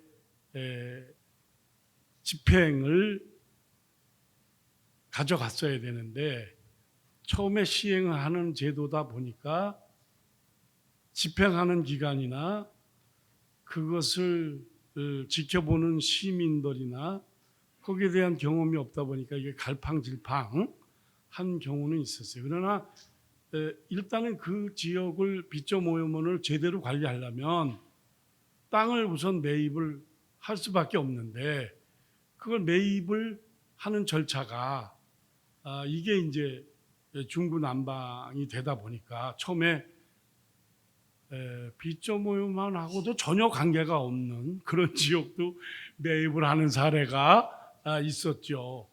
그리고 그 매입을 하는 과정에서도 그것을 비점오염원을 잡아내는 그런 생태적으로 잡아볼 수 있는 방법을 여러 가지 수단을 쓰는데 그 수단을 써볼 수 있는 그러한 제도가 또 방법이 이게 다양치 못하더라고요. 그래서 그것 때문에 매우 고민을 했는데 어떻든 여하튼 점오염원은 상대적으로 발빠르게 잡아나갔는데 비점오염원은 전혀 점오염원을 잡아나가는 그 그래프의 비율에 비해서는 오히려 답보내지는 퇴보하고 말았지 않았느냐. 그래서 25년이 지난 이 시점에서 보면 수변구역 제도는 실패한 것이다라고 저는 단언합니다. 그럼에도 불구하고 우리 박종상 박사님이 설명하는 것들을 들어보니까 나름대로 비점오염원을 잡아보기 위한 노력을 한 흔적은 보인다. 그러나 그게 여전히 그 흔적이 아주 일천하다. 시민의 입장에서 봤을 때 답답하고 그리고 땅을 사는 그 자금이 엄청나다 보니까 거기에서부터 이게 좀 부담감이 들지 않았느냐 하는 생각이 듭니다. 그럼에 참 아쉬운 게 많아요. 그리고 제가 비점오염원 수변구역 지역을 일부러 자주 다녀봅니다. 이게 관리가 좀 제대로 되고 있는가 하는 생각에 다녀보면 아주 생태적으로 우수하고 그냥 내버려둬도 좋은 지역은 오히려 이상한 나무들을 식재해서 덩그러니 패대기 쳐놓고 심지어 제대로 관리가 안 된다고 이러는 모습을 봤을 때 이 제도를 승인하고 대승적 차원에서 합의해준 사람으로서 매우 자괴감까지 드는 그런 생각이 들었습니다. 하여튼 이번에 이 25주년을 맞아서 수변교육 제도의 전반적인 문제들을 반성하고 앞으로 25년은 좀 더 B.5여문을 제대로 잡아나가는 성과를 좀 낼 수 있도록 지금 20여 년 동안 좀 사들이는데 급급했다면 앞으로의 25년은 B.5여문을 효율적으로 잡아내는 그러한 기술이라든가 그러한 조성 사업이라든가 그러한 시설을 설치하는 것이라든가 이런 것들을 좀 더 세밀하게 종합해서 집행계획을 좀 효율적으로 좀 세워나갔으면 하는 바람을 가져봅니다. 그리고 마지막으로 이 무리영부담금에서 사들인 수변구역을 어떻게 환경부가 혼자 독점을 해서 땅 주인 행세를 하느냐. 그래서 지역에서도 같이 공동명의로 해야 공동관리가 좀 돼서 잔소리꾼이 하나라도 늘어나서 잘 관리가 되지 않겠는가. 이것도 환경부는 전향적으로 생각해야 되고 또 더 나가서 그 지역의 공공 목적으로 이 땅을 활용할 수밖에 없는 그것도 수질 오염에 전혀 관계없는 그러한 시설은 유연성을 가지고 활용할 수 있도록 제도의 뒷받침도 활발히 해서 지역 주민들의 삶의 질을 높여나가는데 우리가 지혜를 모아야 될 때가 아닌가. 그래서 수변구역 제도를 생각하면 우리가 그 협상 테이블에서 나중에 또 들리는 소리가 이거 협상용으로 처음에 5kg 했다가 크게 양보해 준 것처럼 해서 1kg로 얻어가지고 이거 성과 있었네 해가지고 만족했는데 나중에 30m 얘기 나오고 말이야. 이러니 이거 얼마나 그 협상 테이블에 있었던 주민대표 입장에서는 정말 자괴감이 들겠습니까? 그러나 그때나 지금이나 나는 오히려 그것이 우리들이 잘한 제도였고 현명한 그래도 진일보된 선택이었다 하는 것을 강조하면서 두서없는 잔소리 마칠까 합니다. 백 소장님 잘했죠? 감사합니다. 예, 아주 감사합니다. 어쨌든 우리 그 수변구역 그 제도가 상당히 선진화된 기법이라고 말씀해 주셨고 특히 우리 초기에는 이게 비점오염은 저감 원래 말씀하신 대로 목적이었습니다. 근데 앞으로도 아마 비점오염은 저감 관련돼서 퇴보하지 않도록 이렇게 제안을 해주셨고 특히 이제 매수토지 소유 관련해서 지역 주민들도 공공 목적으로 활용이 가능하도록 또 제안도 해 주셨습니다. 예, 좋은 말씀 감사합니다. 다음에는 우리 한국 물포럼 코리아 사무총장님, 지춘 사무총장. 예. 토지 매수 관련해서는 앞서 말씀하신 분들과 많이 중복될 수 있을 것 같은데요. 한 예를 좀 들어보면은 초기 때 저기 특정 지역은 말씀드리지 않겠습니다. 모텔이 경매에 나왔는데 그 모텔을 부산에 계신 분이 4억 5천에 경매를 받았다가 4개월 후에 매수 토지로 12억에 팔았어요. 논란이 상당히 많이 됐죠.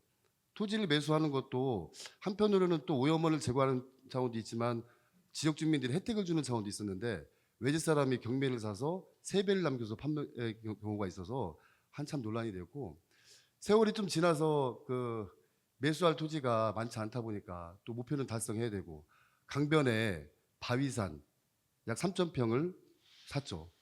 도저히 개발할 가능성이 없는 그 바위산을 토지 매수를 했던 적이 있습니다. 하여튼 논란이 많이 됐어요. 왜 우리 지역 주민들이 기금을 가지고 토지를 매수해서 국가 땅을 만드느냐. 왜 오염 가능성이 전혀 없는 부지를 매입해서 매입을 하느냐. 그리고 주민들한테 그나마 혜택이 될 수 있는 부분도 생각하지 않고 여기저기 외지 사람들한테 혜택을 주는 또 좀 더 세련돼질 필요가 있지 않겠나 이런 문제의식이 많이 있었는데 하여간 토지매수권은 좀 더 세심하게 검토를 했으면 좋겠고요.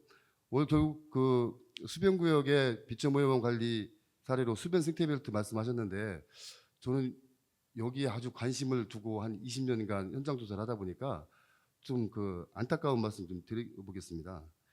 이게 말이 진화가 되는 것 같아요. 말이 인공습지였어요. 처음에 인공습지였다가 인공습지라고 하면 왠지 뭔가 좀 아닌 것 같으니까 환경부가 빗점오염형 저감형 인공습지 그렇게 했죠.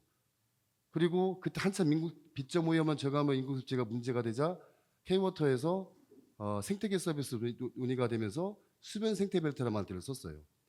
그리고 지금 이제 환경보전에서 환경부 차원에서 수변 생태벨트라는 말을 아주 공식화 시켰죠.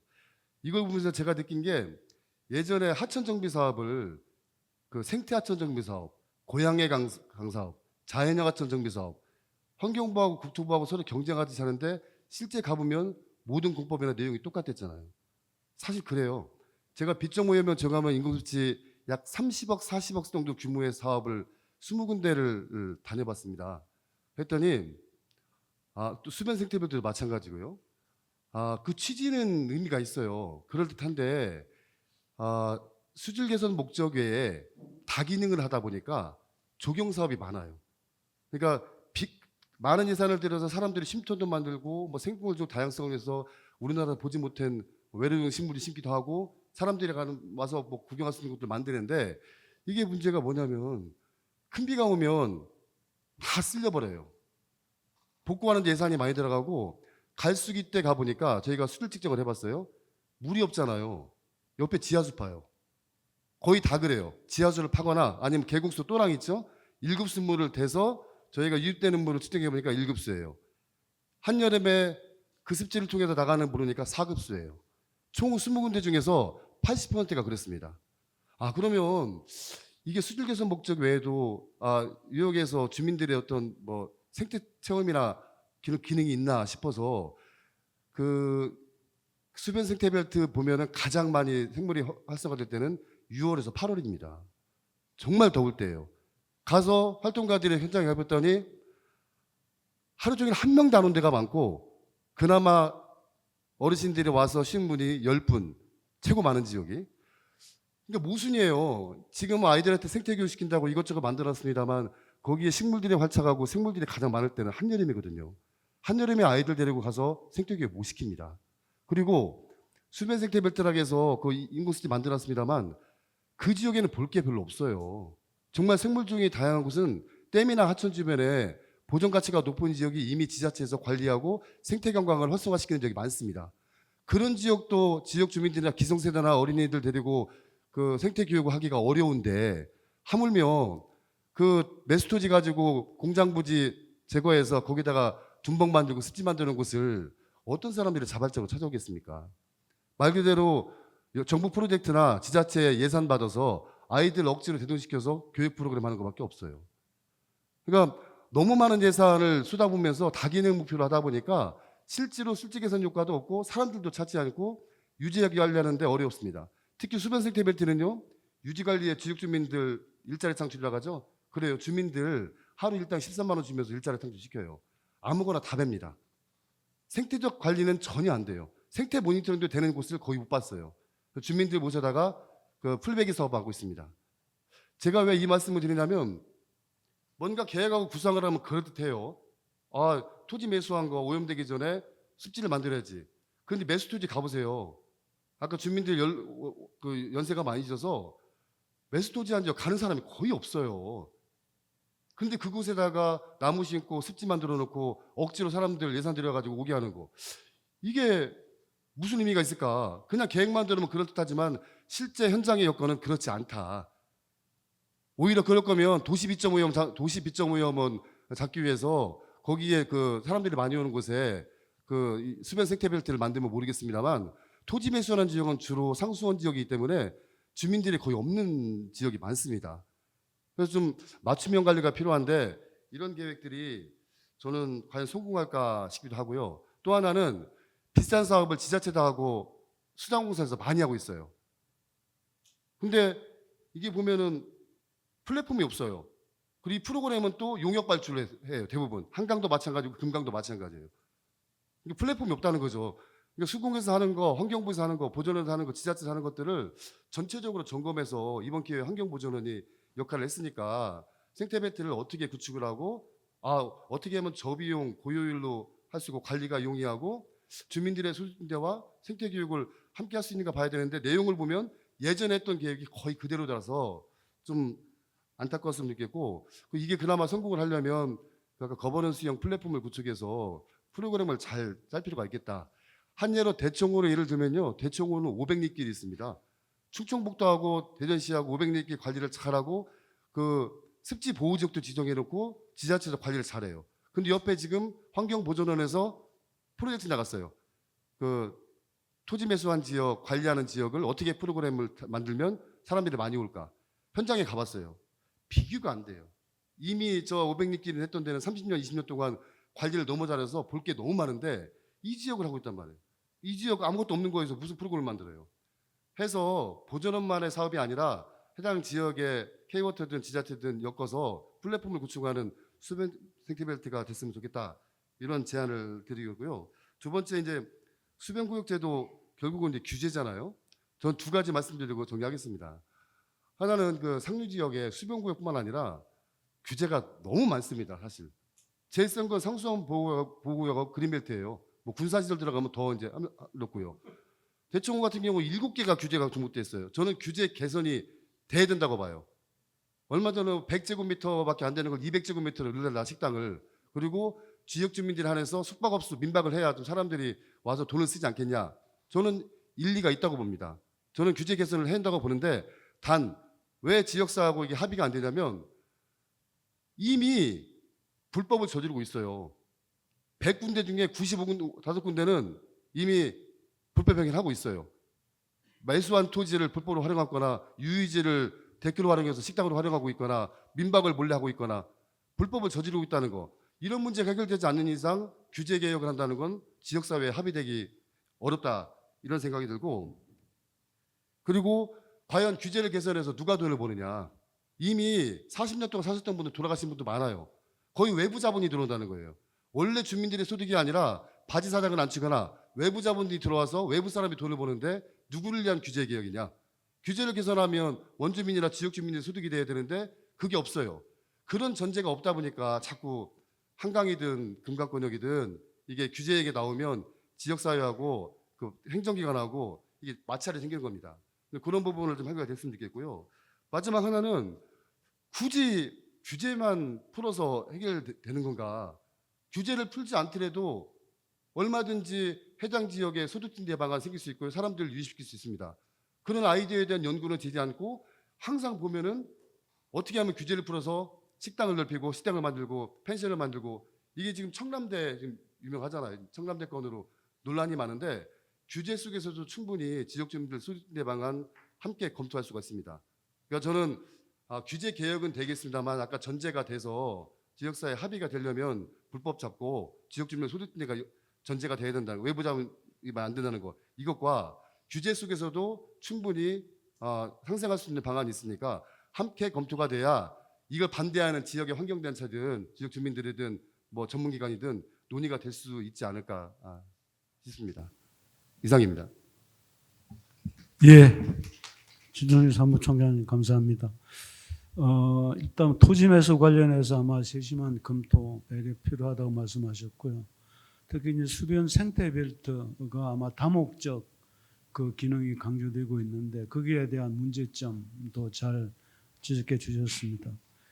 그런 이제 생태벨트가 앞으로 이제 저비용 그리고 고효율 그리고 할 수 있는 이런 쪽으로 관리가 효율화되어야 된다고 말씀해 주셨고 그리고 마지막으로 그 일단 규제 개선 문제점이라든지 중요성 등을 아주 세부 사례를 들어서 잘 말씀해 주셨습니다. 이상 그 지정 토론 오늘 하신 5분 말씀 들어봤고요. 아이고 제가 죄송합니다. 제가 이것만 보니까 제가 헷갈렸습니다. 아까 제가 처음에 말씀드렸다시피 우리 최동진 소장님은 이게 뭐 한강 수계법 관련해서 연구 경력도 많으시고 해서 제일 마지막에 아마 종합해서 잘 말씀을 부탁드립니다. 예. 사실 앞에서 다 말씀하셔가지고 토론 제일 마지막은 별로 할 얘기가 없습니다. 그래서 좀 가벼운 얘기를 해야 될 것 같습니다. 제가 최근에 이제 들은 얘기인데 그 영국 대사관에 있는 어떤 분이 한국 정부 초청을 받았대요. 무슨 큰 토론회인데, 근데 이제 초청 명단을 보고 이렇게 전부 그 참가자들이 다 5, 60대 남자들인 거 보고 저는 못 가겠다. 이렇게 젠더 감수성이 없는 자리에 우리는 갈 수가 없다. 그랬다는 얘기를 좀 들었습니다. 여기 지금 딱 자리에 앉아보고 내가 딱 그 생각이 나더라고요. 그래서 사실 그 25년 동안 계속 이 문제 가지고 논의했던 사람들이 지금 대부분 앉아 있긴 한데, 사실 앞으로 25년을 책임질 사람들이 빨리 지금 우리 자리들을 좀 대체할 수 있는 이런 날이 오면 좋겠다는 이런 생각이 좀 들었습니다. 앞 토론자들의 그 의견들이 대부분 공감을 하고요. 그 발제와 관련해서 한 두 가지만 좀 말씀을 드릴까 합니다.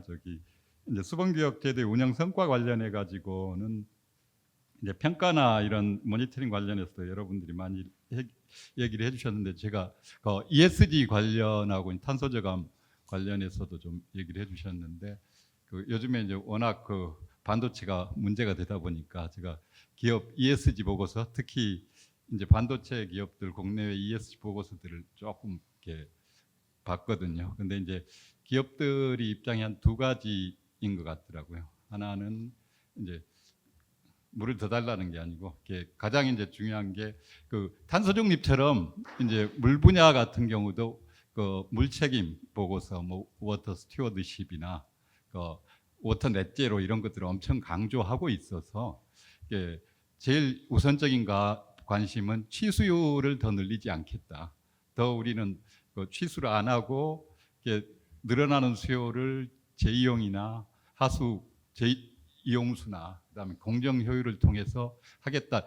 이렇게 계속 다들 천명하고 있습니다. 그래야 평가를 금융기관, 신용기관 이런 데서 평가를 높게 받기 때문에, 그게 이제 그것들 글로벌 반도체 기업들이 첫 번째 이제 천명하는 이제 정책들이고, 두 번째는 이제 오늘 얘기하고 관련돼 있는 게 이제 넷 포지티브 워터 임팩트 이런 식으로 워터 포지티브 해가지고 우리가 수계에 영향을 주는 것 이상으로 수량이든 수질이든 복원을 해가지고 오히려 포지티브한 이제 임팩트를 주겠다. 예를 들어서 뭐 수변 사업을 하든 수변 생태벨트 사업을 하든 아니면 어디 이제 복원 사업을 하든 수량 수질 복원 사업을 하든 그것들을 정량적으로 평가를 해서, 인텔이 아마 이제 앞에 말씀드렸던 이제 취수율 줄이는 건 TSMC나 삼성이 이제 천명하고 있는 거고, 인텔 같은 경우는 우리가 2030년 정도까지는 우리가 취수하는 물만큼, 그리고 우리가 주는 유역에 주는 피해만큼을 그대로 그 이상을 돌려주겠다 하는 거를 약속을 하고 있고 투자를 하고 있습니다.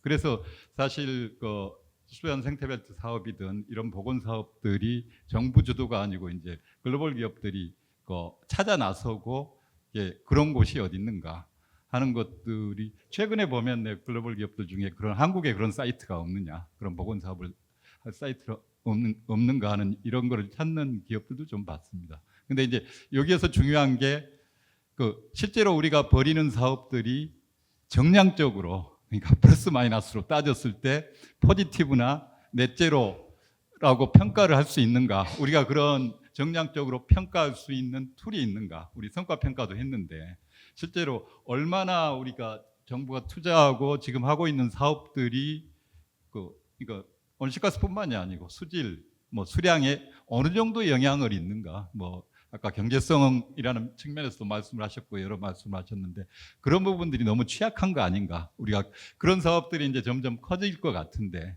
그런 부분이 취약한 것 같다. 특히 이 기업과 연계해서 하려면은 그런 준비가 돼야 되는 거 아닌가, 뭐라는 쪽에서 이 사업을 하면 정량적으로 이런 정도의 물 관리에 효과가 있다. 그래서 그 기업들이 이제 자기 ESG 보고서에 그런 내용을 담을 수 있도록 단순히 사업의 성과 평가를 떠나 가지고 그런 이제 정량적인 평가 지침, 그 기후나 온실가스에서는 이걸 MRV라고 그러잖아요.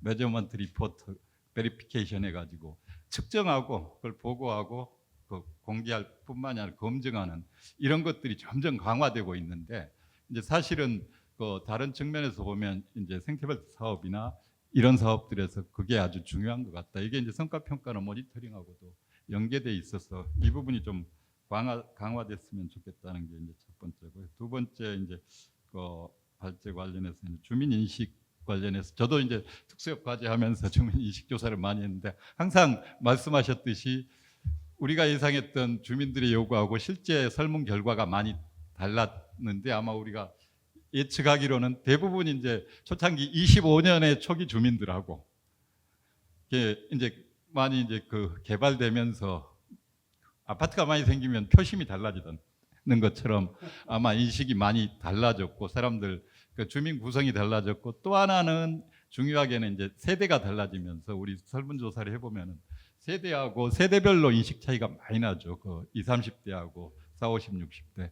그러니까 인식을 조사하거나 이럴 때 조금 그런 부분들을 잘 교차 분석해서 끄집어내서 주민들의 요구가 실제로 어떤 건가를 이제 앞으로는 조금 그 구분을 해서 보면 좋겠다는 생각을 많이 했습니다. 계속 저도 이제 뭐 다른 자문회의 갈 때 실제 주민 인식 조사 해봐라 이렇게 그 규제에 대해서 막 풀어달라고 하지 않는다. 그 근저에 이제 어떤 주민들의 변화, 주민 구성 변화가 있고 주민 인식 변화가 있는데 어떻게 변했는가 이런 거를 좀 잘 파악을 해야 되는 거 아닌가 이런 생각을 했고, 거기에 근거해야 이제 우리 지금 25년 앞으로 25년에 어떤 일들을 해야 될 건가 이런 것들이 좀 제대로 나오지 않을까 이런 생각을 했습니다. 다른 내용들은 대부분 뭐 다 공감을, 특히 이제 뭐 기술하고 기술 발전하고 규제하나 이런 부분의 트레이드 오프나 이런 것들 계속 논쟁됐던 부분들인데, 어쨌든 이것도 앞에 얘기했듯이 정확한 평가, 계측, 정량, 그다음에 평가와 모니터링 이런 게 되면 상당 부분의 논란이 좀 해소될 수 있지 않나 이런 생각을 합니다. 이런 정도로 마치겠습니다. 감사합니다. 예, 최 소장님 감사합니다. 아주 잘 정리해 주셨고요. 아마 보면은 운영 성과 평가 관련해서 중요성을 강조해 주셨고, 특히 주민 인식 조사 시에 주민 그 인식 변화라든 요구 사항 잘 반영할 필요성 등을 강조해 주셨습니다. 시간이 지금 플로어에서 혹시 한 분 있고 또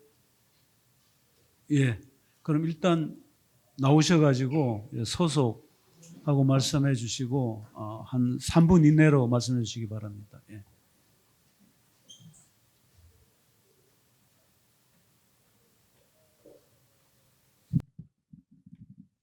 저는 그 전남 상수원 보호구역과 수변구역의 전남에는 5개의 댐이 있습니다. 그래서 전남댐 연합회 회장이고 전국댐 연대 공동의장, 댐 관련 불합리한 법 개정 TF 전국 현재 추진위원장을 좀 맡고 있습니다. 토론 잘 들었습니다.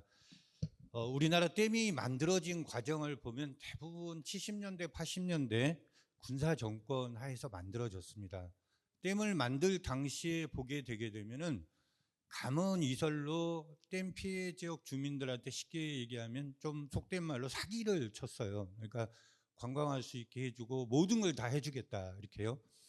근데 막상 댐이 만들어졌을 때 만들어지고 1, 2년 후가 되게 되면은 많은 규제가 따랐습니다. 아무런 지원도 없었죠. 그러다가 한강에서 1999년에 한강 수계법이 만들어지고, 그다음에 영산강, 낙동강, 그다음에 금강 쪽은 2002년에 만들어집니다. 그래서 이제 그때부터 약간의 수계 기금을 통해서 지원이 약간 되고 있고요. 그다음에 댐 건설 및 주변 지역 지원법 44조를 통해서 약간의 현재 지원이 이루어지고 있습니다. 아까 토론에서도 얘기했지만은 수변구역과 사실 상수원 보호구역에 전국적으로 사는 인원은 한 50만 명 정도로 추정이 됩니다. 그러니까 인구 5천만 명 중에서 상수원 보호구역에서 사시는 분들이 50만 정도인데 99대 1입니다, 현재. 그러니까 아무리 목소리를 내도 정치권에서나 국회에서나 환경부의 저희의 의견은 도대체 통하지가 않습니다. 그래서 저는 수변구역, 상수원 보호구역이 저희가 원해서 지정이 됐던 게 아니라 댐이 만들어지고 난 뒤에 1999년에서 2002년까지 수변구역이 사실 그 지역 상수원 보호구역과 수변구역 주민들은 뭔지도 몰랐어요.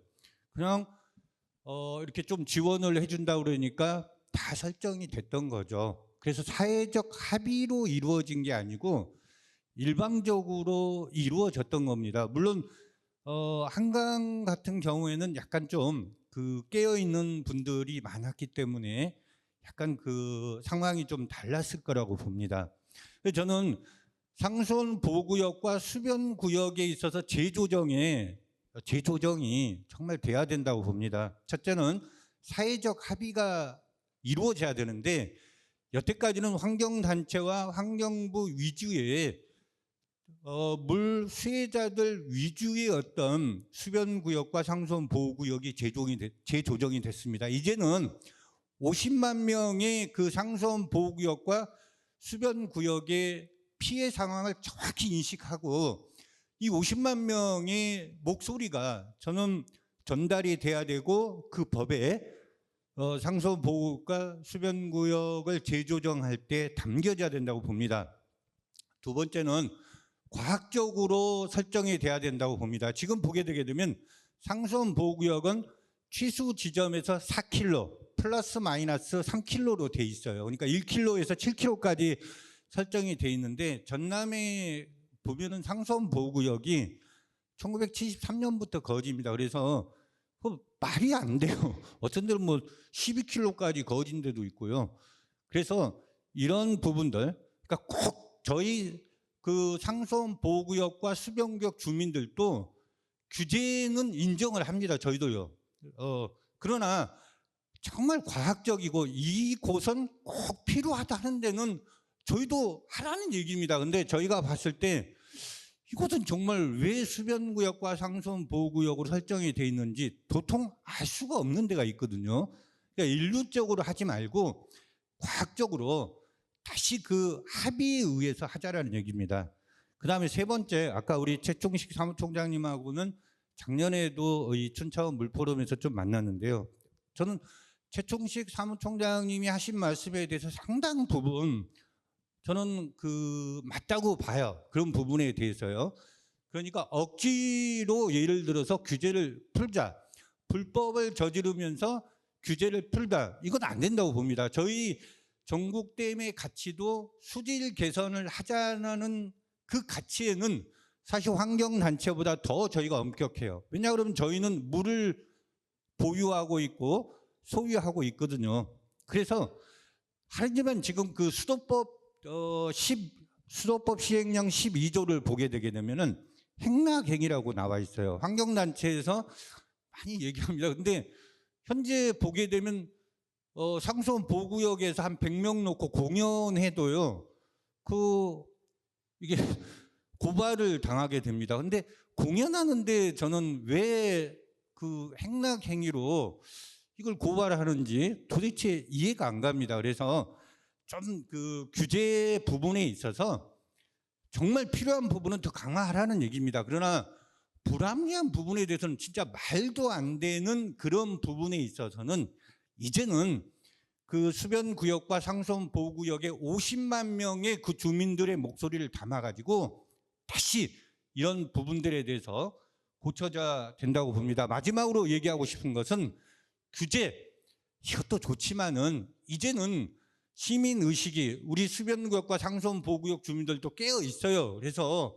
물 교육을 통해서 물의 소중한 가치를 인식시키고 교육시켜 가지고 물을 갖다가 정말 깨끗하도록 하는 것이 중요합니다.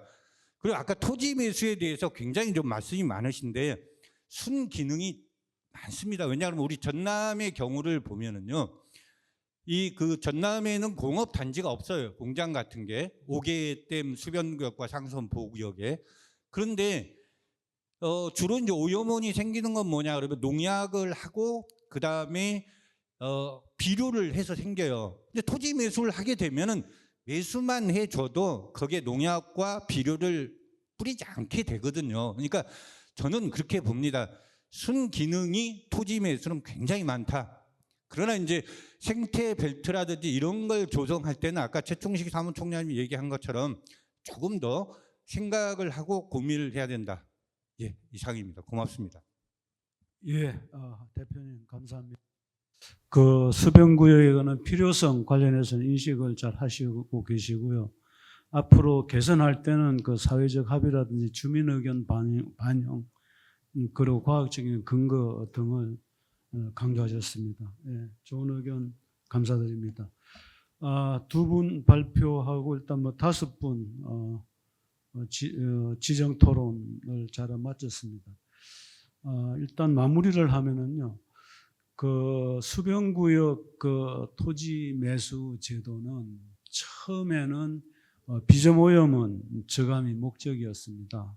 목적이었는데 지금은 여러 가지 이제 그 수변 생태벨트 여러 가지 다목적 기능도 상당히 중요해지고 있습니다. 그래서 탄소 저감이라든지 생태 서비스 이런 새로운 또 이게 수요도 대두되고 있어가지고 아마 토지 매수해서 생태벨트 조성할 때 이렇게 탄소 저감이라든지 생태 서비스 기능까지 고려를 해서 아마 환경부에서도 추진하고 있는 것 같습니다. 이건 아마 기후변화 대응이라는 이런 쪽에서 적절한 방향인 것 같고요.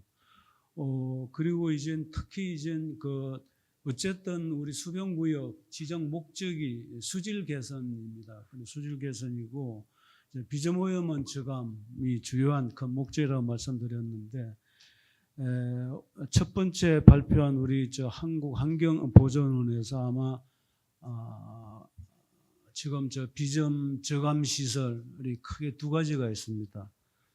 하나는 그 국가 보조 사업으로 한 게 있고 하나는 시범 사업으로 한 게 있는데 아마 내년부터는 우리 아마 보존원에서 비점 저감 시설 운영 관리를 아마 하도록 아마 환경부에서 추진하는 것 같습니다. 그래서 생태빌드 조성할 때 아마 비점오염 저감 관련해서도 많이 개선될 걸로 일단 보고 있습니다. 그리고 이제 마지막으로 어쨌든 제가 기조 발표에서 말씀했지만은 상수원 지역 관리의 핵심은 토지 관리입니다. 토지 관리 중에 가장 또 핵심인 것은 그 수변구역 관련입니다. 그래서 수변구역 관련해 토지를 매수를 하고 그리고 생태빌드 조성하는 것은 상당히 중요한 이런 사업이고 당장 들어간 돈에 비해서 효과는 당장 안 나타납니다. 안 나타나지만은 이거는 지금 당장 효과가 아니고 다음 세대, 그 다음 세대를 위한 이런 준비입니다. 그렇기 때문에 당장 효과는 미흡하더라도 이게 10년, 20년, 100년, 200년 가고 나면은 아마 우리나라 그 주요한 수계 상수원은 그 수변 지역은 아마 그야말로 버퍼존이 잘 구성이 될 겁니다. 아마 그래서 상수원 관리하는데 토지 매수 그리고 수변 생태벨트 조성, 수변구역 이런 제도가 상당히 중요하다라는 아마 이런 제도 인식을 다 하시는 것 같고요. 앞으로도 이러한 목적이 달성될 수 있도록 아마 잘 관리 드리라고 보고 있습니다. 예, 이상 이걸로 마치도록 하겠습니다. 감사합니다. 예.